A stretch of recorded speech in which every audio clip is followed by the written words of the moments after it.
So hello everybody.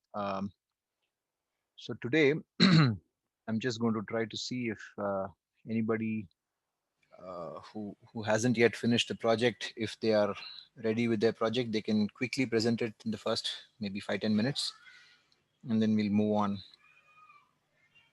So let me again call out those who are who've not yet done the project. Chakradhar, Apurva, Chirag,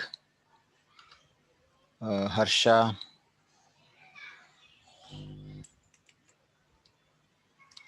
Neeraj, Kaushal, Prem Sukh, Rahul, Bowman. 1, 2, 3, 4, 5, 6, 7, 8, 9.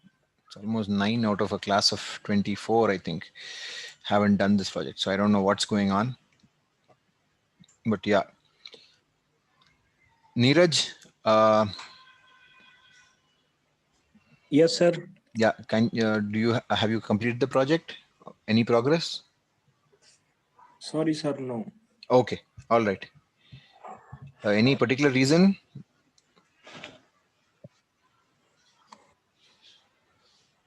Neeraj, Yes, sir. any particular reason why you were not able to complete it?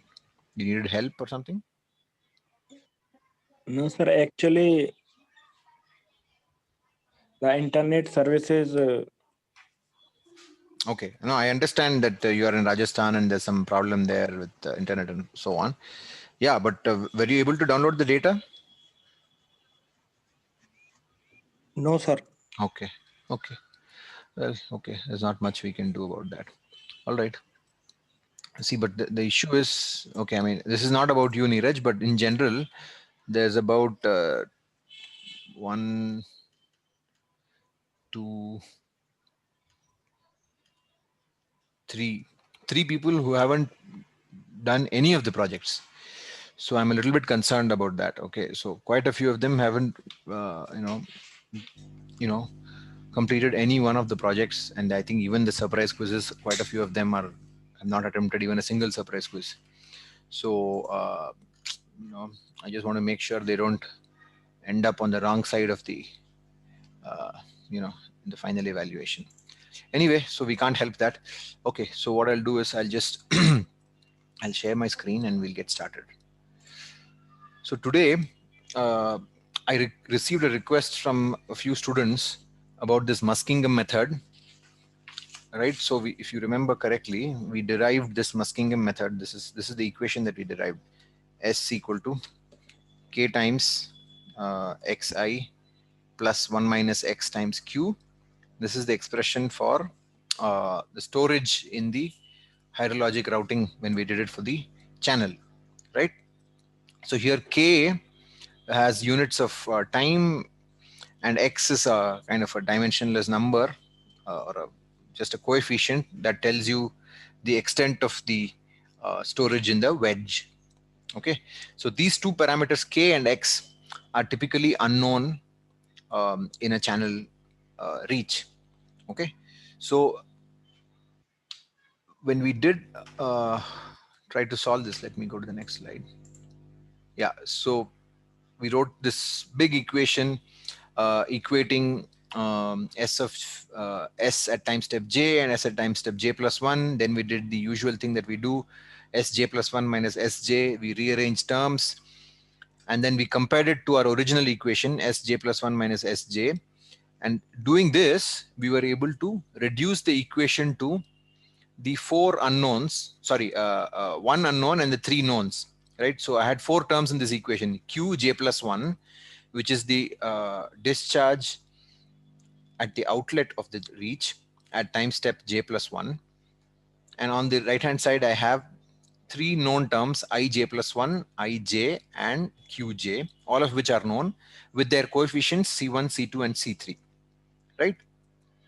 So this c1, c2, c3, if you remember from the derivation that we did, c1, c2, c3 are basically some kind of a constant that you arrive at when you rearrange these two terms.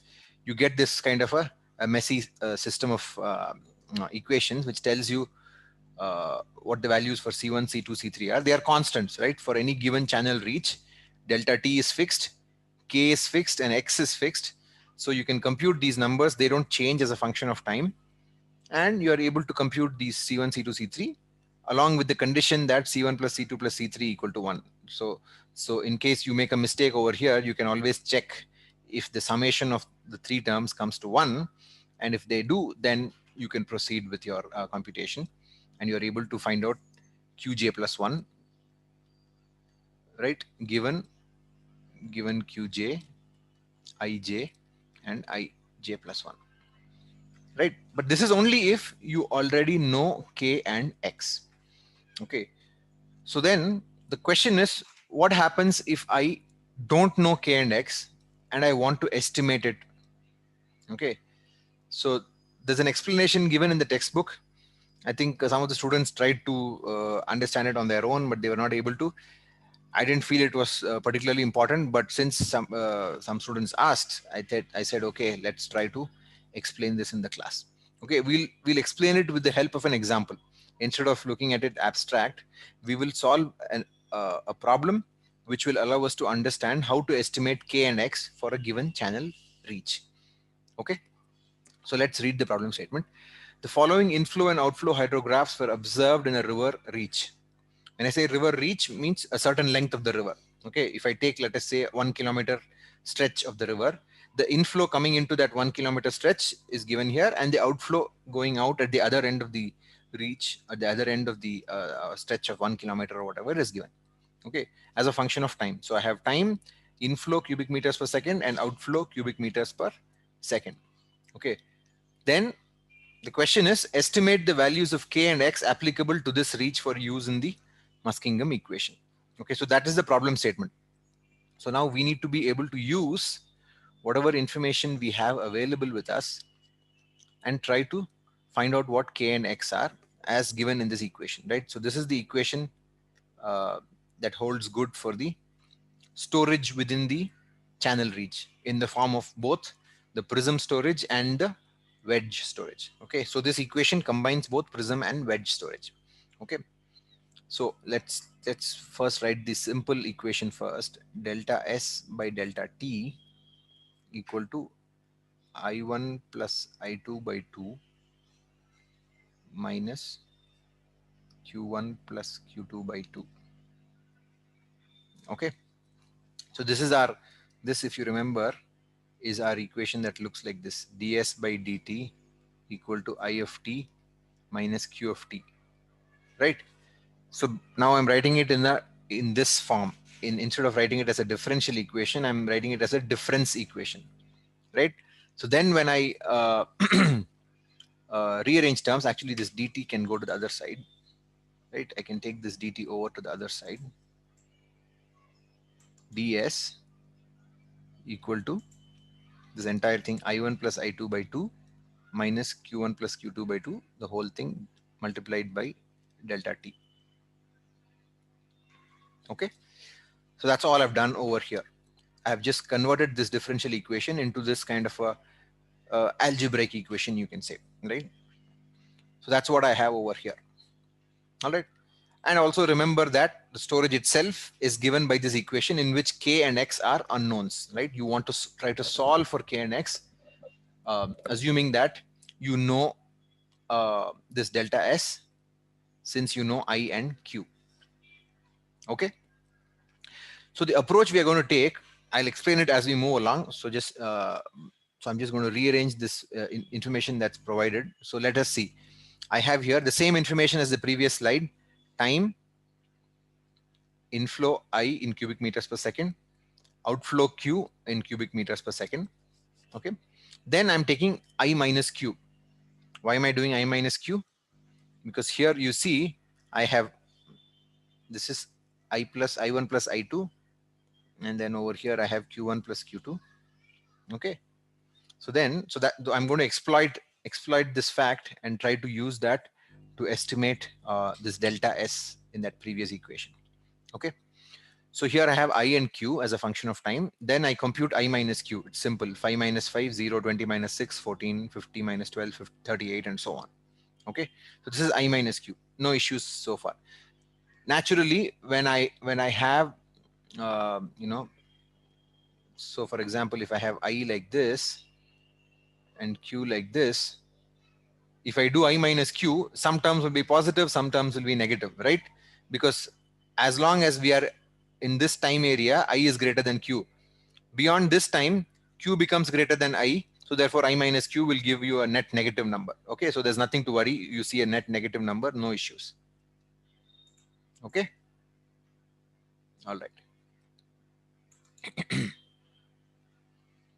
Then using this I minus Q, I compute the average I minus Q for every block of 6 hours, right? So I compute the average here. Average of 0 and 14 is 7. 14 and 38, the average is 26. 38 and 21, the average is 29.5. Even with negative numbers, I can compute the average, right? 21 minus 6 divided by 2, that's 15 by 2, so that's 17.5, and so on. Minus 6, minus 13, everything is fine. So I simply compute the average here. Okay, so now what is this average? This average is nothing but I1 plus I2 by 2 minus Q1 plus Q2 by 2, right? I computed I minus Q, which is I1 minus Q1, and then I computed I2 minus Q2. Then I'm just taking the average of those two. So I get I1 plus I2 by 2 minus Q1 plus Q2 by 2, right? So there's no issue over here. Okay, so if you go back to the previous slide, you see I1 plus I2 by 2 minus Q1 plus Q2 by 2 multiplied by delta T will give me what? Will give me delta S. Okay, so I understand that I'm solving the problem and then explaining the procedure. It's easier this way. Okay, I'm doing it for a reason. Okay, so I've obtained average I minus Q. So this column is basically giving me this quantity, I1 plus I2 by 2 minus Q1 plus Q2 by 2. If I simply multiply it by delta T, I will get delta S, right? So you see delta S equal to column phi, which is I1 I minus Q, average I minus Q, multiplied by delta T. Okay, and if you notice, I minus Q will have units of meter cube per second, and this delta T has units of 6 hours. Delta T is 6 hours, right? 0, 6, 12, 18, and so on. So I'll maintain these mixed units. Okay, it is a mixed unit. I recognize that, but I keep it for a reason.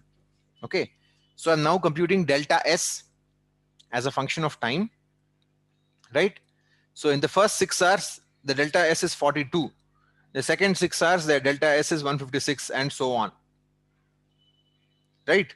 So this delta S is basically saying how that wave of water is moving through the channel reach as a function of time. Okay, all right.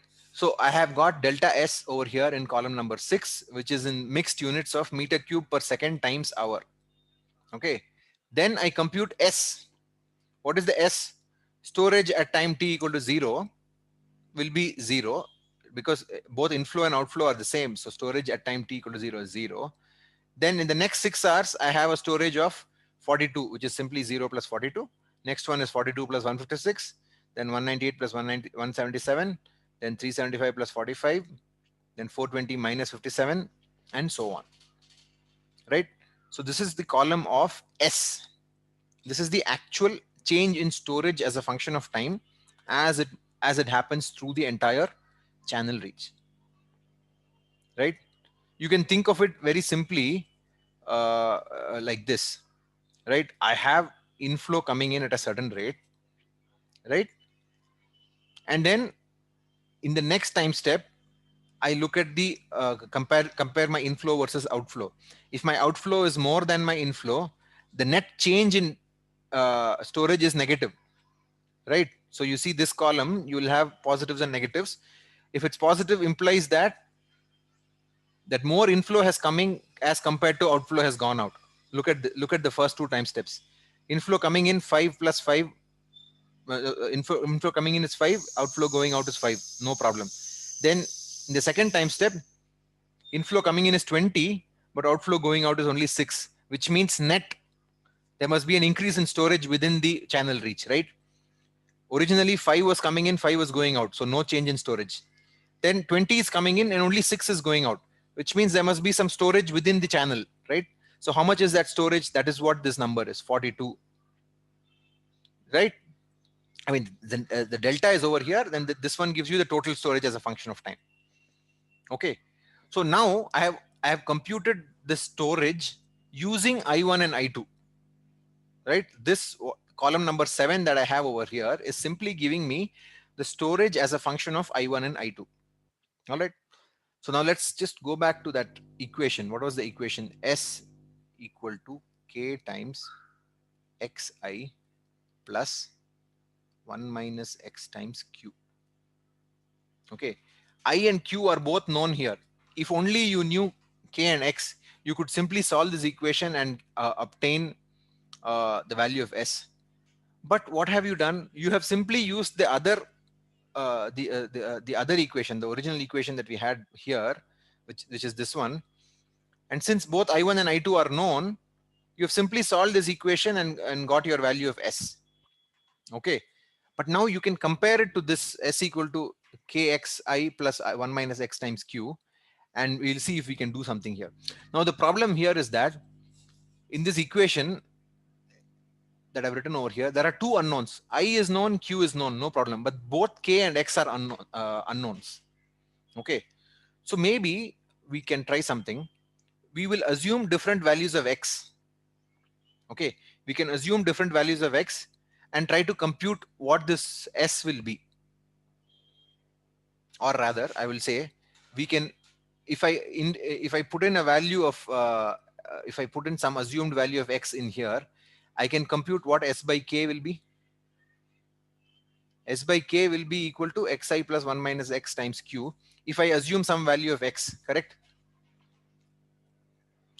I already have S over here. This is the real value of S. Then if I compute S by K, I can compare these two and see what I get. Okay. Let us try to do that. Now what I'm going to do is, let me erase a few things. Okay. So now here I'm going to compute this storage over here is Xi plus 1 minus X times Q. I'm computing it for different values of X. I'm trying X equal to 0.35, X equal to 0.3, and X equal to 0.25. Okay. Now, is there a physical limit for X? What is the limit for X? 0.5. Yeah, X cannot be greater than 0.5. So the limit for X is, it has to be less than 0.5 and it has to be greater than 0. Okay, if it is, or if it is 0, then that means there's no wedge storage. Okay, which means it's uniform flow, no problem. Okay, so we'll just assume some, we have, in this particular example, we have assumed some 3 different values of X and computed the remaining portion, Xi plus 1 minus X times Q. You are ignoring that K.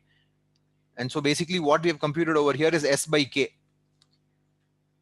right? So S by K, we have computed these different columns. Now what I'm going to do is I'm going to plot this S that's in column 7 versus columns 8, 9, and 10. Okay, let me first show you what I plot. Let us say first I plot on the x-axis, I have storage meter cube per second times hour, which is the column number 7. Okay, on the y-axis, I have Xi plus 1 minus X times Q, right? So that is these numbers over here. So it starts at 5, 10.9, 25.3, 36.4, 35.9, 30.5, 24.1, and so on, all the way down to 6.3. It comes back down to 6.3. Now, if you look at these two expressions, what does this tell you about? What does this plot tell you? I'm simply plotting. Oh, sorry, I'm not plotting column 8. I'm showing column 9. This is x equal to 0.3. When x equal to 0.3, if my guess of x equal to 0.3 was correct, if my guess of x equal to 0.3 was correct, what should have happened here? Remember what I'm plotting. On the y-axis, I have S by K, and on the x-axis, I have S, right? If my guess of x equal to 0.3 was correct, then what will happen to this, the points that I've plotted over here? Can anybody guess? Straight line. It'll be a straight line with a slope of, with a slope of 1 by k. with a slope of 1 by k, correct? Does everybody understand that? I have s on the x-axis, s by k on the y-axis. This s by k I have computed by assuming some value of x. I don't know if that value of x is correct or not. I'm just assuming some value. If it was correct, then all these points should have been on a straight line. They should have been on a straight line, but they are not. Okay, so therefore I go to my next guess. My next guess is x equal to 0.35. Okay, they're not arranged in the same order, but we're just trying out. So I'm trying to see if what happens if I increase my x. So I can go up to 0.5. So what I'm trying to see is, should I increase my x or decrease my x? I try increasing my x. I increased it. What is happening? These points that were spaced at a certain distance, now the space is increasing between them, which means I'm going away from the solution, right? If it was a straight line, it would have been the correct solution. But now I'm moving away from the solution. When I went from x equal to 0.3 to x equal to 0.35, this one is closer to a straight line than this one, right? This one is becoming even more dispersed. The values are getting more dispersed about the mean. You can think of it that way, right? So therefore, I've gone in the wrong direction. Maybe I will try going in the other direction. I tried x equal to 0.25. Then I get a bunch of values which are kind of more closer together. Like it's almost as if they're falling on the same line, right? Most of them are falling on a straight line with not much variance. Okay. So therefore, then I say, okay, I can of course try more more times. I can try 0.24, I can try 0.23 and so on, but we are not we are not obsessed about getting them exactly on the same straight line. And it may never happen for a real channel. You may never be able to get them falling exactly on a straight line. So this is an approximate method. So we are approaching the solution. So we say, you know what, looks like we have got the solution. So the value of x that satisfies this equation is somewhere around 0.25. So we'll assume 0.25 is more or less the right answer, and the slope of this line should be 1 by k. So we can very easily find out what the slope is. So the in the x ordinate I get about 400, and I go up, I find that the y ordinate is about 30. So the slope, so 1 by k will be 30 by 400. K itself will be 400 by 30, which means 13.3 hours. Right? So you can think of it like this wave of the incoming flood passes through this reach in around 13 hours. You can think of it like that. Okay, that's some kind of a physical explanation for how this flood is passing through this channel. Okay, so that therefore we have used a method that allows us to estimate k and x using the Muskingum method itself, right? So instead of solving for q given k and x, we are solving for k and x given q. But the problem is, since there are two unknowns, both k and x, we have to use an iterative approach. We start with an initial guess, we plot it, and then we look at it, and then we find out that it's not appropriate. Then we try one more guess, we see that it's moving away from the solution. So we try another guess in the other opposite direction, and we find that we get a solution that is more or less correct. Okay, so this is just something that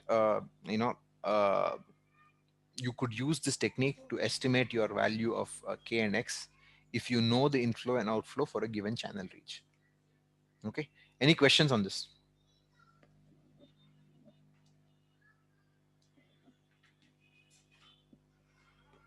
Okay, all right, so let's keep moving on with the, yeah, so this was the previous class. I'll not go back to this.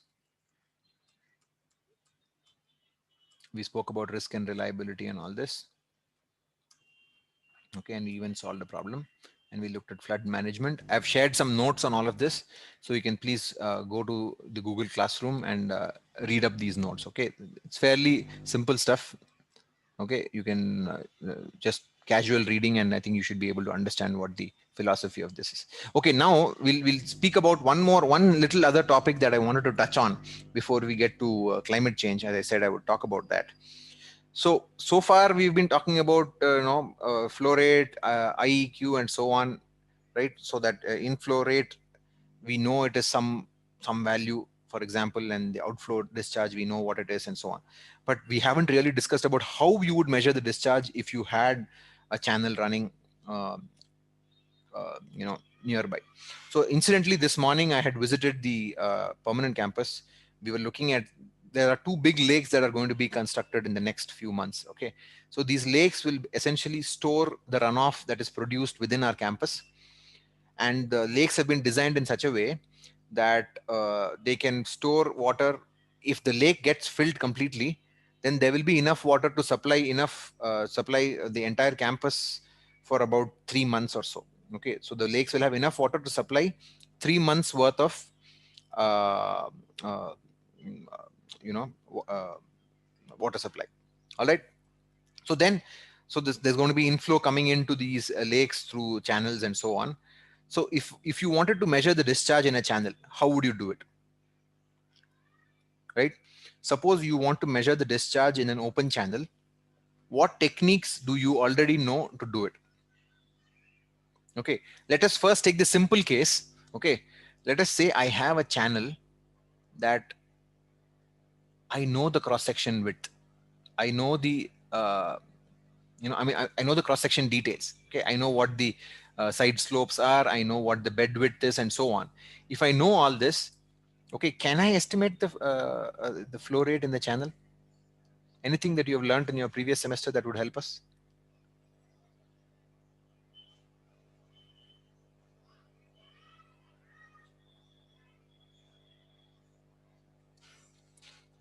Anything you remember about uniform flow? Yes, somebody has an answer.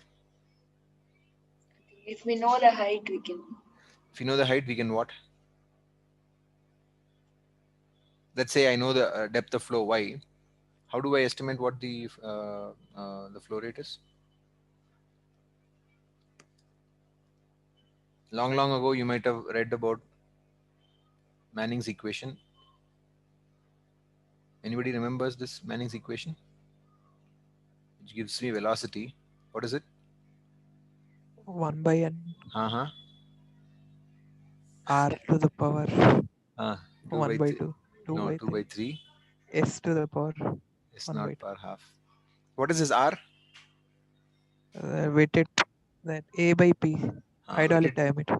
hydraulic radius, or the wetted, which is A by P, where P is the wetted perimeter, and so on. Okay, you can't forget Manning's equation. Okay, uh, as a civil engineer, Manning's equation is such an important thing that you should remember it. Okay, this is the kind of thing that's really easy. So this S power half is basically the longitudinal slope of the channel, and then R is the hydraulic radius, which is A by P.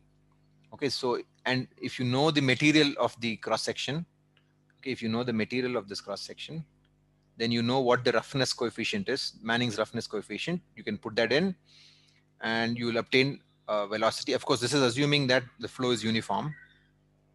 Okay, uniform flow. If you assume flow is uniform, you can estimate velocity. Then you multiply it by the area cross section, you will get the flow rate, and so on. Okay, so that is if it's uniform flow, no problem. Okay.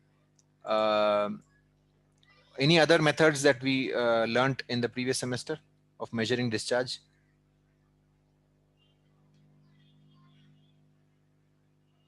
Okay, looks like you've all forgotten previous semester. Okay, so the indirect way of doing it is through hydraulic structures like weirs, right? You remember V-notch,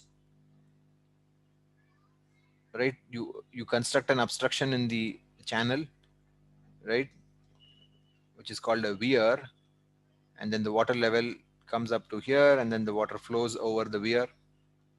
You get Q, some coefficient of discharge, times what is that, 8 by 15, under root 2g h power 5 by 2, something like that, tan theta by 2. We learned this last semester. Yeah, please go back to your notes, okay, or go back to the YouTube videos from previous semester. You should be able to find this. So this is an indirect method where you measure the water level above the uh, uh, uh, notch, okay, and then you measure the estimate the flow rate based on the water level behind the weir. Okay, so that's the indirect method. A direct method would be to use what is called, this is just one example, okay, I'm not going to talk about all the different ways in which you can measure the discharge. The most simple and the most popular one probably I'll mention, which is called the area velocity method. Okay, so this area velocity method requires you to measure the velocity. Okay, so for measuring velocity, there are many different types of equipment available. The most kind of popular one that is used to measure velocity is what is called a current meter. Okay, sorry, it's called a current meter. There's all kinds of sophisticated equipment available, but a current meter is a kind of a traditionally used device that allows us to measure the velocity in a channel. So typically in a, this, when this current meter is used, when it is used in shallow streams which are less than 3 meters deep, okay, uh, most of these rivers that you will see are typically less than 3 meters deep. Okay, only maybe very the mighty rivers, right, those ones might be deeper than 3 meters, but in general you will see that shallow streams are less than 3 meters deep. And when you have a shallow stream like that, you don't have to estimate the velocity across the entire cross section. Okay, so for example, if I have a river cross section like this, okay, naturally if I want to measure the discharge through this, the velocity at this point is not exactly equal to the velocity at this point, which is not equal to the velocity at this point, right? So you have at different points within the cross section, the velocity is going to vary, right? Why will it vary? Let us say I come very close to this boundary. What will the velocity be? 0. Why? Due to viscosity. Due to viscosity. Okay. What was that called? Do you remember from the previous semester? The no slip boundary No, condition. Huh. Okay. So you have the no slip boundary condition along the wall. So here you'll have zero velocity. Then as you move away from the wall, you'll start to have increasing velocity. Then again, as you approach the land surface, there'll be some frictional resistance with the air, okay, which we typically used to ignore. Suppose the wind is blowing, okay, the water is flowing in one direction and the wind is flowing in the opposite direction, then naturally there'll be some resistance because of the friction with the air, which might be relatively minor, but still it'll produce some reduction in velocity at the surface. Okay, so whenever I have a shallow stream, what is typically done is we assume that the velocity at 0.6 v 0.6, which is velocity at 0.6 times the depth of flow. Okay, so if I have, this is the depth of flow y. Okay, so if I go to a depth of 0.6 y, okay, the velocity at that point is assumed to be an average that is representative of the um, of a particular point in the of a particular cross section.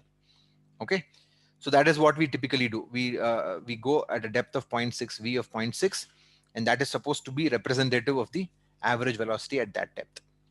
Okay, then here again there is another technique that is typically used, is instead of measuring velocity at 0.6, we can also measure it at 0.2 and 0.8, right, and then take the average of that. That is supposed to be a better representation of this. Instead of taking one number at 0.6, you can also take the velocities at 0.2 and 0.8 and take the average of that. That is also supposed to better represent the average velocity. Okay, so these are just some kind of handy tips to remember, keep in mind. So v at 0.2 means velocity at 0.2 times the flow depth. V at 0.8 means velocity at 0.8 times the flow depth. So 80% of the depth, if you go and measure the velocity there, that's v at 0.8. 20% of the depth, if you go and measure the velocity at that point, then that gives you v.2, and then you take the average of that. That is supposed to be representative of v.6. Okay, So that's one way of measuring the average velocity. Okay. So now in terms of the current meter, okay, so this is one example of a current meter, what it looks like. Okay. So basically there's a kind of a propeller that gets, that starts to rotate based on the velocity of the flow. So suppose I keep this in a direction facing the velocity of flow. So which means if the flow is happening from, let us say, from left to right, okay, if the flow is happening from left to right, and I place this underwater at a certain depth, okay, then the velocity of flow will cause this propeller to rotate. Okay. And the speed at which it rotates is proportional to the speed of the water, right? So the faster the water comes in, the faster this will rotate. The slower the water is, the slower it will rotate. So that's fairly obvious. So you can calibrate that and then try to estimate. So you can calibrate the speed at which this rotates to the velocity of the water. Okay. And that allows you to estimate the velocity at the stream, velocity of the stream. Okay. Any questions? All right, you can of course keep this at multiple points and measure the velocities, and that will give you a nice representation of how the velocity varies within the stream at different points and so on. Okay. All right. So we'll just speak briefly about this area velocity method and then we'll get going. Okay. So this area velocity method. So let us imagine I have a certain cross section that looks like this, cross section of the channel in which the flow is going perpendicular to the screen. Okay.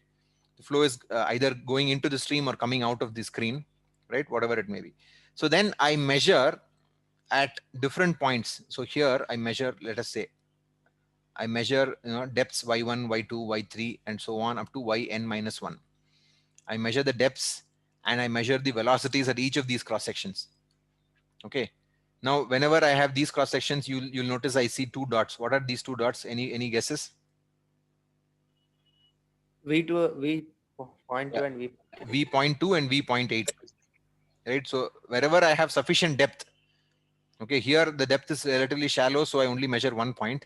Wherever I have sufficient depth, I'm able to measure two different points, V at 0.2 and V at 0.8. Okay.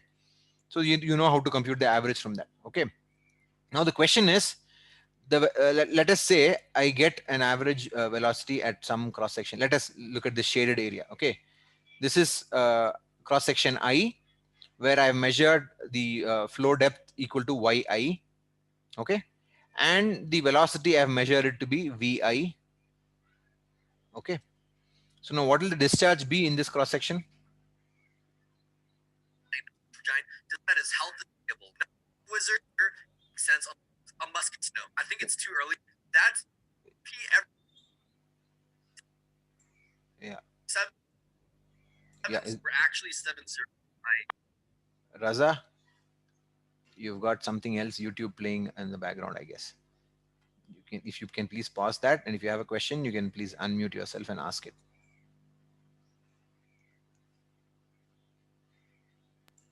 No, sir. It just opened up immediately. Sorry. Okay, that's fine. All right, please. Yeah. Okay, so I have VI and YI. Okay, so can I not measure? The question is, so I'm breaking up this entire cross section into these multiple shaded areas. So look at this shaded area over here. Okay, this shaded area has a depth of flow depth of yi and an average velocity of vi, which is representative of this cross section. Okay, so if I do vi times yi, that will give me so this will be units of meters per second multiplied by meter, so it's meter square per second. I need one more length scale. Which length scale should I go for to get units of meter cube per second? This one is meters per second. This is meters. I need one more meters, right, to get meter cube per second. What should I multiply? average of Wi and Wi plus.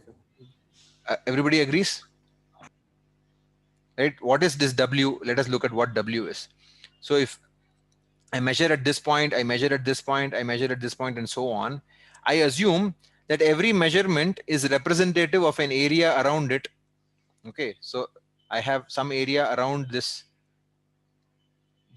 So this measurement of yi and vi represents this area. Okay. So it has to be multiplied by wi plus wi plus 1 by 2. That will be the average of the widths of the adjacent blocks, right? So then you take that representative area multiplied by the representative depth and multiplied by the representative velocity. That gives you the discharge occurring at that cross section, right? So Q, the total discharge, is simply the summation of delta QIs. So I'll get delta QI equal to VI times YI times WI plus WI plus 1 by 2. Okay. So that will be, and it goes from I equal to 1 to n minus 1. Okay. The reason I've called it n minus 1 is because I take only n minus 1 measurements. This n minus 1, you have Wn minus 1 and Wn. Therefore, it's n minus 1. Okay. So usually we are used to going from 1 to n. But in this case, it's just, you can think of it as n and n plus 1 as also. It's not a big problem. Okay. That's just the way it is. But now when I come to this computing the effective area, there you have to be a little bit careful. This delta QI is yi times wi by 2 plus wi plus 1 by 2 into vi. No problem with this. But is this applicable for all the widths or only for a certain few widths? This equation that I've written over here is only applicable from here onwards. From here, it starts here and it ends here, right? Because here you're considering it to be a rectangle. All of these individual boxes, we are considering it to be a rectangle, and we are solving for the representative discharge. So this is only applicable from I equal to 2 to I equal to n minus 2. For I equal to n minus 1, I equal to 1 and I equal to n minus 1, what do you have to do? So the delta Q1, delta Q1, for example, let me write that, y1 into W1 plus W2 by 2 into V1. Everybody agrees? And similarly, delta Q at n minus 1 will be y n minus 1 W n minus, W n minus 1 by 2 plus W n into V n minus 1. Right? So then you sum all of these up, you get the total discharge, right? Only for that last for the last two sections, you have to take the area of the triangle. For the remaining ones, you assume it's a rectangle, approximately a rectangle, and then you solve for it. Okay, so that gives you the total discharge occurring through a given cross section. So this is what is called the area velocity method. Okay. So then, you can imagine, you take your current meter and you keep it at these different points. At all of these black points, you place the current meter at this depth, measure the velocity, measure the depth, move to the next point, measure the velocity, measure the depth. Measure the depth and then measure the velocity. Because only after you measure the depth, you know what elevation to keep it at, right? You go to every cross section, measure the depth, then find out what 0.2 depth and 0.8 depth is, and keep your current meter at those depths. Measure the velocities, compute the average, and then move on. And then you go across the entire stream. Okay. So this is what is called the area velocity method. All right. Any questions on this?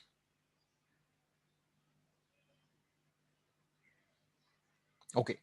It's fairly straightforward stuff. Okay. So now we'll very briefly talk about global warming and climate change. Now I'm assuming that everybody understands what global warming and climate change is. Okay. I'll just kind of give a brief description of it.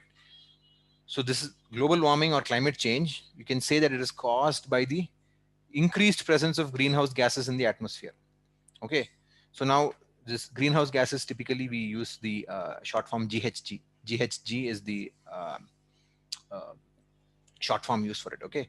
So can anybody give me examples of GHGs? Carbon dioxide. Okay.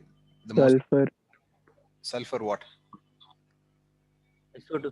Methane. Okay. Sulfur dioxide, methane, CH4. Anything else? NO2. That's nitrous or nitric oxide. I never remember which one it is. So NO2, yeah. CO, carbon monoxide.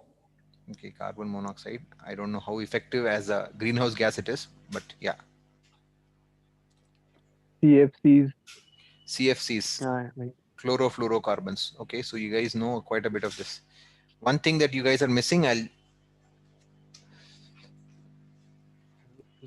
not a major one. What is that?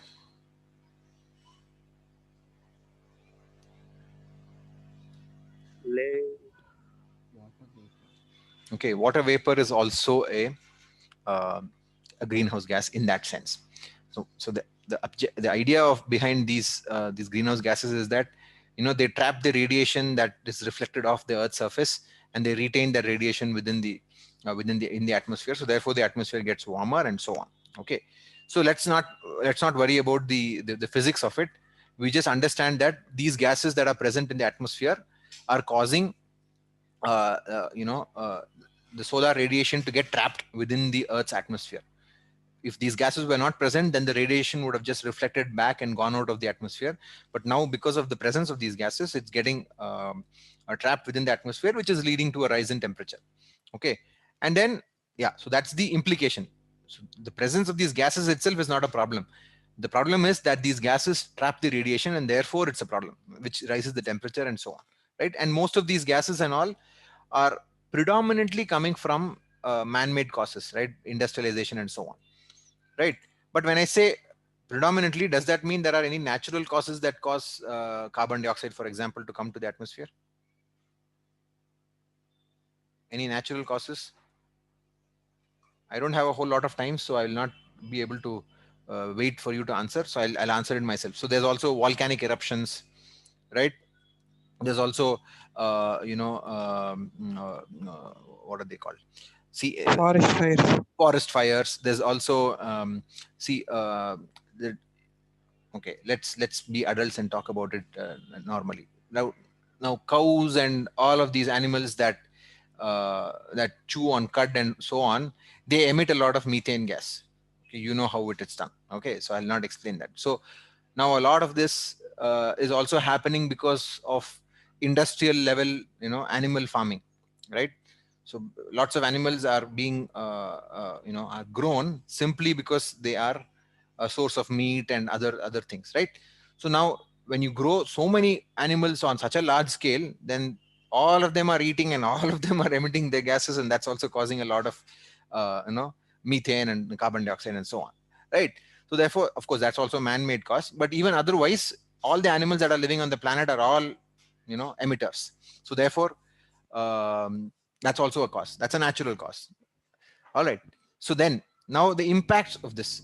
There's no issue as long as there's no impact on us. The impacts are, most importantly, rising temperatures. Then you have changes in precipitation that's caused because of the rising temperatures, right? And then you also have rise in the mean sea level and decreasing polar ice caps. And I'll probably even add one more word here, even glaciers. So glaciers, polar ice caps is far away. It may not seem to impact us, but glaciers, for example, the Ganga and the Yamuna and the Indus and Brahmaputra, all of those are fed by glaciers, right? So these do have an impact even on us, right? So therefore, these are kind of the impacts that we are looking at. Now, in terms of hydrology, so now whatever I've spoken about here, it all seems very abstract, but all of this has an impact on hydrology, right? So for example, rising temperature. What can anybody tell me what the impact of rising temperature will be on hydrology? Quickly, we don't have a whole lot of time. If temperature increases, what happens to hydrologic? What is that? Ice melting and river overflow. Ice melting. Okay. Anything else? Water bodies dry up. more evaporation from the water bodies. Right. So you have increased ET, evaporation, and so on. Okay. So now, why is that a problem? So you want to grow the same crops. So if a crop used to take, let us say, 100 centimeters of water to grow, because of rising temperature, you may require 110 centimeters of water to grow the same crop. right? So that is a problem naturally, right? Because you, after all, you have to provide for the water that the crop requires. So that has an impact naturally. Okay, changing precipitation patterns, right? So you may receive, for example, uh, you may have more frequent floods. Okay, I don't have a lot of time, so I'm kind of rushing through this. So uh, uh, so you'll have more frequent floods. You will have let us say you know, and droughts also. Okay, so whenever these precipitation patterns change, right, we human beings have been used to a certain pattern. So the monsoon arrives in June and goes away in September, October, whatever it is. But now this year, it has been noticed, for example, just this year itself, that usually by October or so, the southwest monsoon retreats. Okay, this year, but it lingered on for until maybe October 15th or so on, right? So we are seeing these kinds of patterns emerging, that we used to take for granted that the monsoon will be done by September, October, but it's lingering into October. A couple of years back, Mumbai received some record rains in the month of October, which is very, very unusual. Okay, and then even in the Chennai flooding, that happened in the month of December. Okay, December 5th or something like that. So usually in Chennai, December is when the monsoon starts to decline. Okay, but in December we received that record rains, and so that's basically, you're changing the intensity of rain, you're changing the duration of rain, you're changing the magnitude of rain. All of these are changing, right? So you have uh, higher rainfall intensities. So whatever we have been studying so far, right, we have looked at all of these aspects. So all of these are getting impacted. So if you have the last 50 years of data, you can't really predict what is going to happen in the next 10 years, because those last 50 years of data is not representative of how the pattern is changing now, right? So that those kinds of issues are there. Similarly, rise in sea level. What are the problems with rise in sea level? Land gets Coastal. occupied What by is that? water. Land gets occupied. Land area Yeah, will decrease. yeah, coastal inundation. So look at all the major cities around the world: Chennai, Mumbai, New York, Washington DC, California. So many big, Los Angeles, San Francisco, big cities, Paris. All of these cities happen to be along the coast, right? Because for historical reasons. So now, if you have coastal inundation, what will happen to these cities? If, a rise of maybe half a meter, major parts of the city may get inundated, and that can cause a lot of you can also have saltwater intrusion. Okay, so you can imagine how big this problem is. Okay, and then last one, melting glaciers and ice caps. So this again, of course, this results in rise in sea level, but it can also increase your flow in your glacial rivers, right, which can cause flooding. So many different impacts can happen, right? So I know this is a very, very important topic. I mean, I don't like to rush it this fast. We can talk about it more in leisure in the coming classes. We're going to now, from now onwards, it's going to be all focused on groundwater. The remainder of the semester, I think we have 4 or 5 classes left. We'll be talking about groundwater. Okay. So thank you very much. I know I've gone over time. Sorry for that. And we will meet on Thursday. All right. Take care and stay safe.